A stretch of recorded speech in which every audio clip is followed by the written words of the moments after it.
ले जी 5A खत्म हुआ, 5B खत्म हुआ, अब बारी किसकी है? 5C की। 5C भी 700 की ही क्वांटिटी है। 5C में हम लोगों ने 2-3 इंपॉर्टेंट बातें देख ली हैं।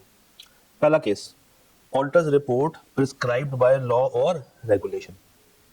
मजे की बात है, ये हम अपने मुल्क की बात कर रहे हैं कि एक रिपोर्ट कौन सी होती है जो कि स्टैंडर्ड ने आपको दी है, 700 की रिपोर्ट। एक रिपोर्ट वो है जो कि हमारा कंपनीज एक्ट कहता है कि भाई कौन सी दो, ये वाली ऑडिटर्स रिपोर्टिंग ऑब्लिगेशन 2018 वाली रिपोर्ट दो। मगर कैसे हमें इस बात के ऊपर ओके करना है कि हम 700 की रिपोर्ट को छोड़ दें और ये रिपोर्ट दे दें? क्या कोई क्राइटेरिया है? होगा, डेफिनेटली है। क्या क्राइटेरिया? कहता है इफ लॉ और रेगुलेशन, हम आसान कर लेते हैं, इफ कंपनीज एक्ट रिक्वायर्स देसी auditors to use specific layout और वर्डिंग ऑफ रिपोर्ट, यानी कि हमारी अपनी report, auditors report shall refer to ISA, यानी कि हम रिपोर्ट में, एक जरा गौर से पढ़िएगा, आपको एक लाइन दिखाता हूं।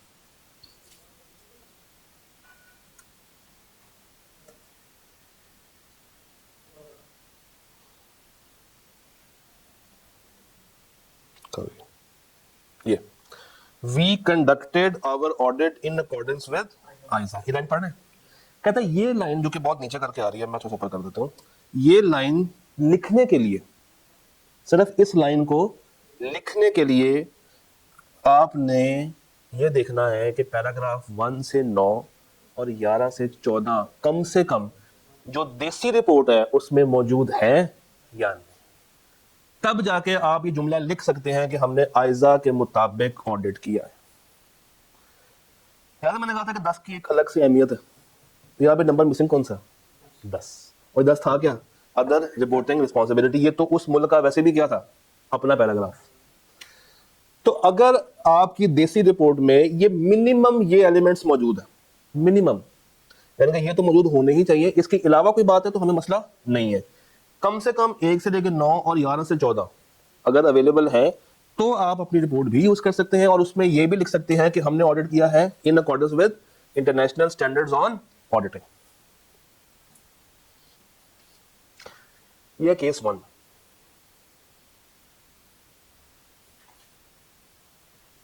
समझ आया? अगला case, report in accordance with auditing standards of specific jurisdiction and IS. पढ़े जरा। In addition to national auditing standard. अब रुक जा, यहां पे हम लोगों ने कहा था कि हमारे पास कोई अपने ऑडिटिंग स्टैंडर्ड्स नहीं है। देखिए सुने, हम लोगों ने फॉलो किसको किया है? आइजा को।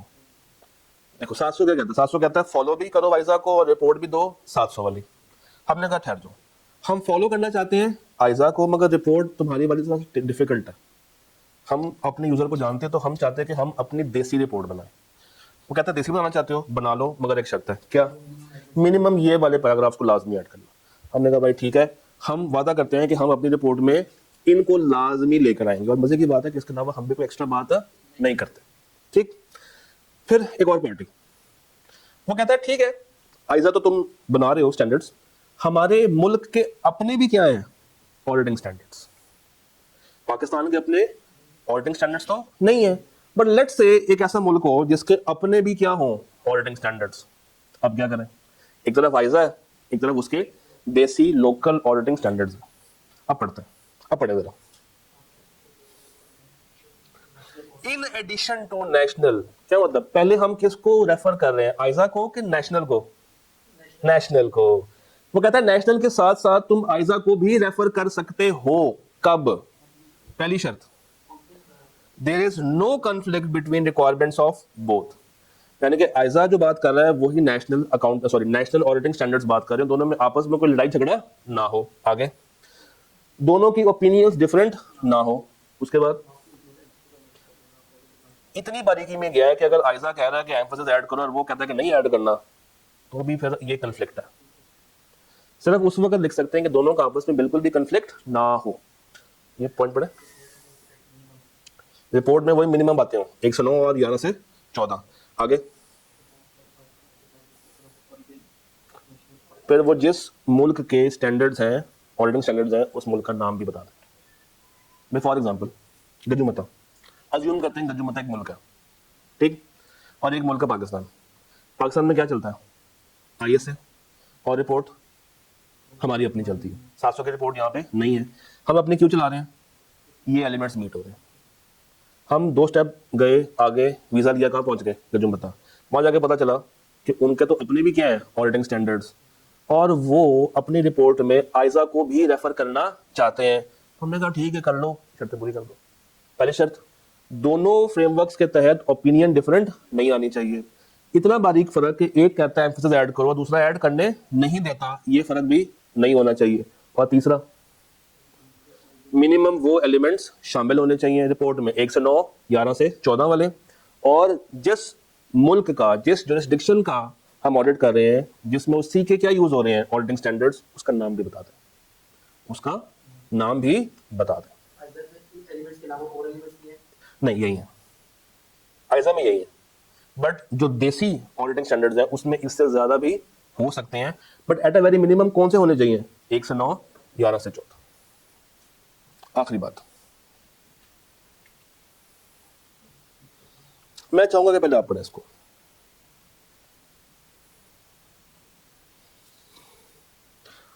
पहले एक दफा तसल्ली से पढ़े, फिर मैं आपको इसकी प्रैक्टिकल डेमोन्स्ट्रेशन देता हूं।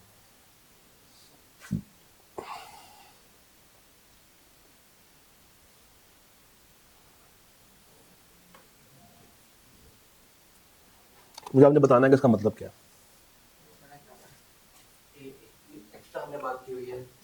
किसने? हम इसका क्या मुराद है? मैनेजमेंट, ठीक है,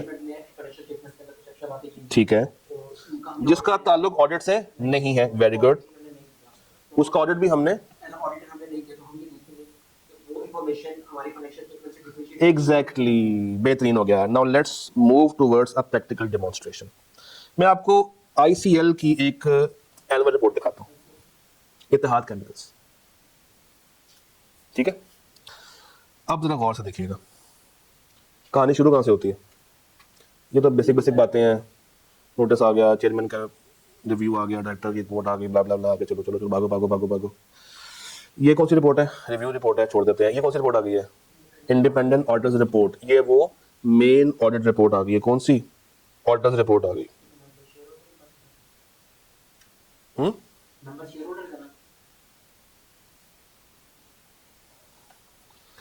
अच्छा, अब देखें, ओपिनियन, बेसिस, कैम शैम, सब कुछ आ रहा है। रिस्पॉन्सिबिलिटी उनकी भी होकर चली गई, हमारी भी होकर चली गई, हमारी आ रही है आगे। ये वो लीगल वाली बातें भी आ गई, यहाँ पे रिपोर्ट खत्म हो गई। ऑडिटर कौन है? BDO, ठीक। साथ ही क्या आती हैं?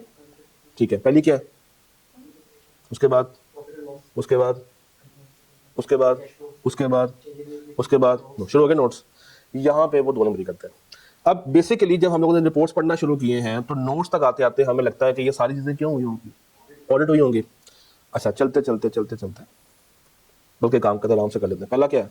लीगल स्टेटस, उसके बाद, उसके बाद, उसके बाद अकाउंटिंग कन्वेंशंस, उसके बाद स्टैंडर्ड्स, ठीक है, उसके बाद वी कंटिन्यू हो रहे standards. Then we have significant accounting policies, intangible कैसे हैं, गुडविल कैसे निकाली है, IP कैसे निकाला है, लीज के साथ क्या किया है, investment in associate, subsidiary, stores and spare, stock and trade, trade debts, borrowing. पढ़ते पढ़ते पढ़ते पढ़ते पढ़ते पढ़ते हमें पता है कि ये सारी इन्फॉर्मेशन कौन सी है? ऑडिटेड। चल रहा है चल रहा है चल रहा है, इम्पेयरमेंट आ गई, फाइनेंशियल लायबिलिटी आ गई है, डिरेक्शनेशन आ गया है, फॉरेन करेंसी आ गई है, रेवेन्यू आ गया है, कंटीजेंसी आ गई है, शेयर कैपिटल आ गया है, ये आगे डिस्क्लोजर्स आ गए हैं, सब कुछ आ रहा है, fair value, right of use, उसका table, investment property, stock and trade, सब कुछ, लोन्स, एडवांसेस, टैक्सेशन वाली बात आ गई है, रिजर्व वाली बात आ गई, शेयर कैपिटल वाली बात आ गई, लॉन्ग टर्म लोन वाली बात आ गई, लीज लायबिलिटी आ गई, सब कुछ आ रहा है आ रहा है आ रहा है आ रहा है, सब कुछ तो आ गया, सब कुछ तो आ गया। अब जब एक यूजर पढ़ रहा है ना, जब एक यूजर पढ़ रहा है तो वो डिफरेंशिएट नहीं कर सकता कि कौन सी चीज ऑडिटेड और कौन सी चीज अनऑडिटेड है। जरा ये लाइन पढ़िएगा,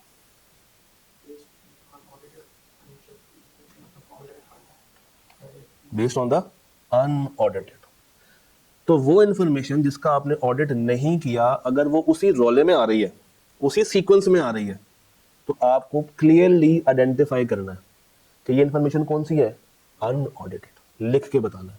अगर नहीं लिख सकते तो बीच में कोई सेपरेटर डाल दें, एक नया पेज ऐड कर दें, ब्लैंक पेज, उस पर लिख दें अगली बात कौन सी है, अनऑडिटेड, या इसका रंग बदल दें। किसी भी तरीके से कोशिश करें इसको क्या करें, डिफरेंशिएट करें।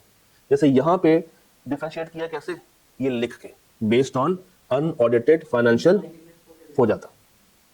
अब पढ़ते हैं, if unaudited supplementary information which is not required by financial reporting framework is presented with audited FS, auditor shall evaluate कि क्या information को clearly differentiate किया है या नहीं किया।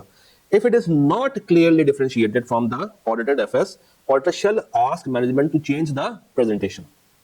If management refuses, तो auditor shall explain in the report that such information has not been audited. ये कहाँ पे बता रहा होगा भला, आएंगे तुक्का मारोगे, अदर मैटर पर आएगा।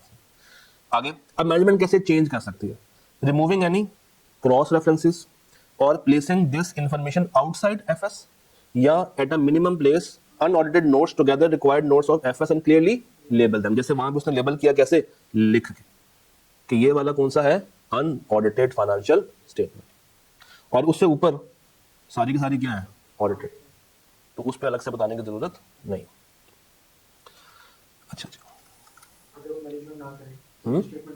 अगर वो ना करे तो फिर ये अदर मैटर में खुद जाके बताएगा, ओपिनियन को मॉडिफाई नहीं करना, अदर मॉडिफिकेशन में बात चली जाएगी।